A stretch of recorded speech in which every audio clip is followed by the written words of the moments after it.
J'ai vraiment envie d'échanger avec toi dans une vidéo plus informelle, où je vais pas faire forcément trop de cuts, où je vais te parler plus franchement et où il n'y a pas trop de préparation, parce que je vais te présenter ce rig qui pour moi est vraiment le rig parfait pour le Canon R5 à la main. Alors bien évidemment, ça fait plusieurs mois que je m'en sers, voire presque un an maintenant. Du coup, de ce setup là, je peux te présenter un autre setup sur une autre vidéo pour un mode sur stabilisateur. Et en fait, ils se marient hyper bien ces deux modes, c'est pour ça que je suis fan de ce setup, absolument, je peux tout faire avec et je pense sur de belles et longues années parce que je peux enregistrer en 8K 25 fps sans aucun souci majeur de surchauffe. Maintenant il n'y en a plus de toute façon sur le Canon R5. Si tu veux savoir et si tu ne le sais pas encore, demande-moi dans les commentaires, c'est très simple. L'Atomos était présent à la base du coup sur ce Canon R5, c'est l'Atomos Ninja V+, 5+, si tu préfères, qui est vraiment la version qui est la plus haut de gamme à l'heure actuelle et qui permet d'enregistrer via du coup le câble HDMI que tu vois passer ici directement dans le R5, qui permet d'enregistrer dans des formats ProRes qui sont totalement adaptés pour ce que je veux faire. Dans l'idée, mon idée principale c'était pour éviter la surchauffe du R5 à la base, d'avoir mis cet Atomos et de pouvoir sortir dans des qualités ultra sympas avec des codecs sympas et que n'importe qui puisse monter mes vidéos sans aucun souci. Donc c'est ça qui m'intéressait. Maintenant qu'il n'y a plus le problème de surchauffe, l'Atomos je l'ai, il est quand même utile. Je vous explique pourquoi, parce que dans notre société on a plusieurs stations de montage qui sont pas toutes de la même année et qui sont pas toutes aussi performantes les unes que les autres.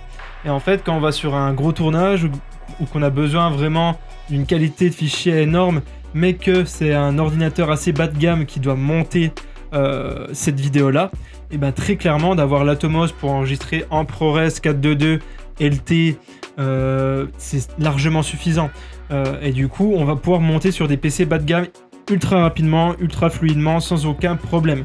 Certes on a des rushs lourds, mais pas forcément plus lourds que ce qu'enregistrerait en interne le R5, donc c'est ça qui est intéressant. Donc voilà, l'Atomos Ninja juste au-dessus, je vous mettrai tous les liens dans la description de l'équipement, du petit setup, parfait. Voilà, donc on a cet Atomos là qui permet de faire ceci, qui permet aussi d'avoir bien évidemment une visibilité beaucoup plus intéressante sur ce qu'on filme. C'est pas là l'intérêt majeur, dépendant de ce que vous faites, bien sûr ça peut être intéressant, mais je suis plus sur une société moi où je fais du run and gun sur plein de prestations, que ce soit du mariage, la grosse vidéo d'entreprise où c'est un peu moins run and gun, et voilà plein de choses, du suivi de chantier, etc. etc. Pour ceux qui me connaissent, je vais pas expliquer les choses. Et du coup voilà pour la partie vidéo, on a le Canon R5 équipé du coup d'un 24-70 monture RF de chez Canon, du coup un super bon objectif qui a son prix bien évidemment. Pour l'instant j'en suis vraiment pas déçu, hormis bien évidemment dans des situations de très basse lumière, on y reviendra juste après. Il y a une stabilisation du coup mécanique à l'intérieur, c'est une très bonne optique, monture RF, ça fonctionne bien. Le focus est très bon, très performant, même si j'ai beaucoup tendance à l'utiliser en manuel pour plein de projets. Voilà, ça pèse un petit poids, il faut le prendre en considération, mais en fait c'est une optique qui est pas mal versatile dans plein de situations, c'est-à-dire que sur du mariage, clairement, avec une seule optique, j'arrive à faire quasiment tout ce que je veux. Je dis bien encore une fois, quasiment, dépendant des budgets de vos clients, hein, rien ne vous empêche d'arriver sur un tournage avec uniquement ce setup là, si vous faites pas de drone, clairement ça fonctionne très bien, il suffit d'être totalement mobile, et justement ce setup il est fait pour être mobile. Donc voilà, jusqu'à là vous me suivez, on est sur quelque chose de plutôt classique. Moi à côté de ça j'ai un autre parc optique différent avec des optiques plus larges et des optiques beaucoup plus serrées, et c'est ça qui est intéressant. Donc voilà, la cage qu'il y a autour c'est une small rig tout à fait classique pour un R5, il me semble qu'elle va sur le R5C aussi, quelque chose comme ça. Mais en fait cette cage elle sert énormément de protection pour moi dans ce genre de config, parce que quand on a une caméra aussi lourde toute la journée dans les mains, pour moi il faut que ce soit sécurisé au bout d'un moment, s'il y a une chute, s'il y a quelque chose de grave qui se passe. Et on n'est pas à l'abri de ça, surtout sur des prestats run and gun. Donc la cage elle est vraiment utile pour ça, et aussi bien évidemment pour mettre la petite fixation small rig qui permet de tenir l'écran. Donc jusqu'à là tu me suis. Elle sert à ça, elle sert aussi pour mettre la poignée en bois que tu vois juste ici, qui est vraiment indispensable dans ce setup là, parce que je peux la tenir du coup à deux mains, je suis hyper bien, hyper à l'aise dessus. Il y a juste cette barre là du coup qui est un peu problématique parce que tu as un doigt au-dessus, un doigt en dessous si tu le vois comme ceci. Et du coup ça peut être un peu gênant en filmant très longtemps. Mais sinon la matière et tout, franchement, sur des mariages où j'ai 12 heures de temps dans la main, je peux te dire que ça m'a pas causé de problème et j'ai pas d'ampoule aux mains. Donc ça on est ok, je te mettrai les liens de la poignée, de la cage, il me semble que c'était un setup entier que j'ai acheté et ça coûte pas ultra cher et c'est bien utile. Alors pourquoi j'ai mis cette petite fixation Small Rig qui est juste ici?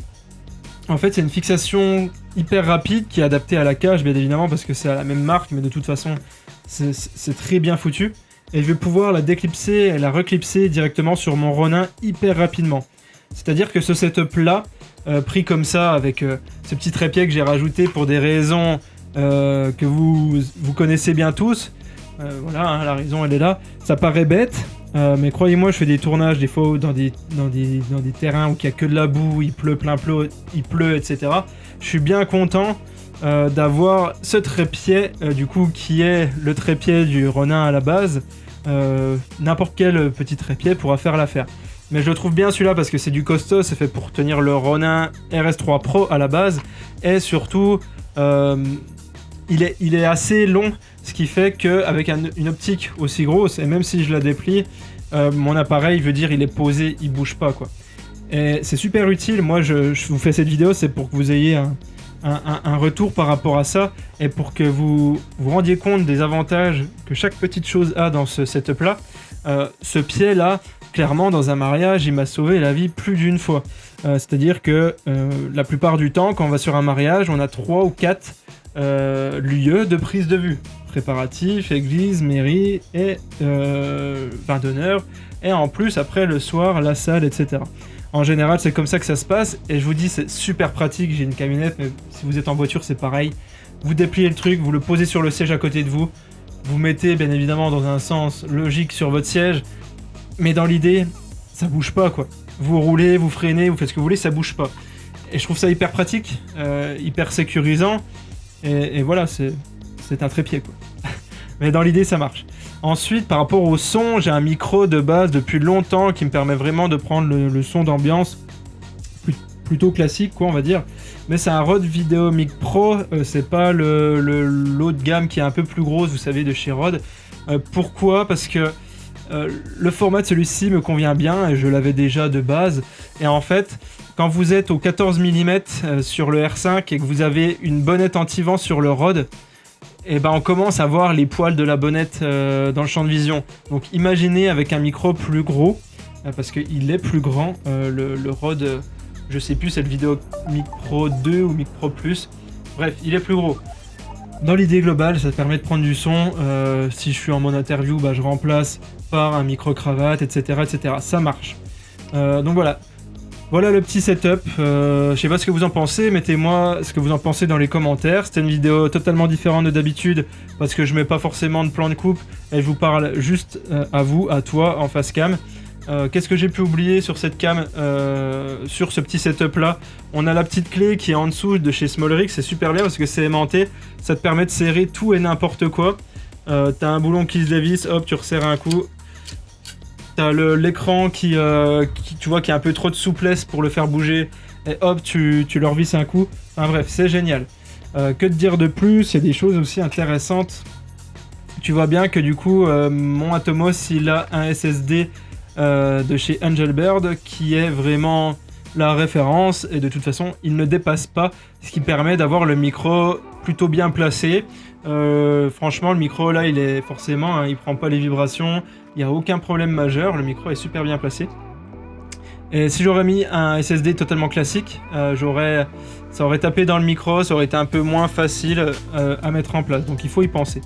Au niveau des batteries que je mets au-dessus ici, je privilégie des NPF 970 si je dis pas de bêtises. Toutes les batteries NPF vont sur l'Atomos, il faut le savoir. Mais attention, prenez pas les plus grosses, je crois que ça dépasse les 1000, c'est par rapport à la taille. Et en fait, si vous mettez trop gros et que vous décidez de baisser un petit peu votre écran comme ça, la batterie va taper dans votre objectif et vous allez vous dire Enfin, je suis gêné quoi, je suis vraiment gêné pour faire mes changements de focus, mon zoom, mon dézoom, etc. Voilà, ça c'est intéressant. Donc le micro est directement branché sur l'Atomos. Oui, il n'est pas branché sur le Canon parce que vous savez, les préamplificateurs des boîtiers ne sont pas bons au niveau du son. Là, c'est beaucoup plus qualitatif d'enregistrer directement le son sur l'Atomos. Comme ça, j'ai un son d'ambiance parfait, directement calé sur ma vidéo. Il n'y a pas de besoin de synchronisation en post-prod. Vous allez me dire comment il fait pour tenir du coup ton micro sur ma poignée. Il y a une petite griffe micro classique qui est ici, qui fonctionne très très bien. Voilà, je pense avoir fait le tour de cette setup là. Il n'y a rien d'autre de plus à dire. Maintenant, si vous n'avez pas les moyens de vous acheter un Atomos pour X ou Y raison et que vous n'en avez pas le besoin, c'est pas grave parce que maintenant le R5 ne surchauffe plus. Donc clairement, cette petite cage avec la poignée Small Rig, le R5, un bon objectif, un micro, une poignée pour le dessus parce que pareil, ça fait du bien de le tenir comme ça à bout de bras, ça tient quoi. Je veux dire, il n'y a pas de souci. Ça tient très bien et ça repose énormément les bras quand on est sur des grosses prestations. Voilà, je pense que je vous ai tout dit. Si vous avez des questions techniques sur ce setup, c'est le moment d'échanger avec moi directement dans les commentaires, ce sera avec plaisir. Et dites-le moi si vous voulez que je vous présente le setup avec le Ronin RS3 Pro, qui est vraiment parfait parce qu'en fait j'ai rien quasiment à démonter. Clairement, en 30 secondes, je change de l'un à l'autre. On fera peut-être un chrono si vous demandez la vidéo. Mais dans l'idée où moi je suis hyper... je peux faire tout type de presta avec très très peu d'encombrement, très très peu de matériel. C'est ça qui est hyper puissant. Comme d'habitude, j'aurais mis quelques petites fiches pendant la vidéo. Tu vas pouvoir les retrouver si tu tapes le petit bouton i qui est juste au-dessus ici. Tu vas pouvoir voir quelques fiches que j'ai intégrées comme ça qui vont te permettre de découvrir et la chaîne Drone Ambition et la chaîne Immersive Ambition qui sont les deux chaînes principales de ma société. Et tu peux cliquer juste ici sur la première miniature pour voir une autre vidéo qui t'intéresse toi et rien que toi, ou sur celle qui est juste en dessous ici qui est la dernière sortie sur la chaîne. Clique tout de suite.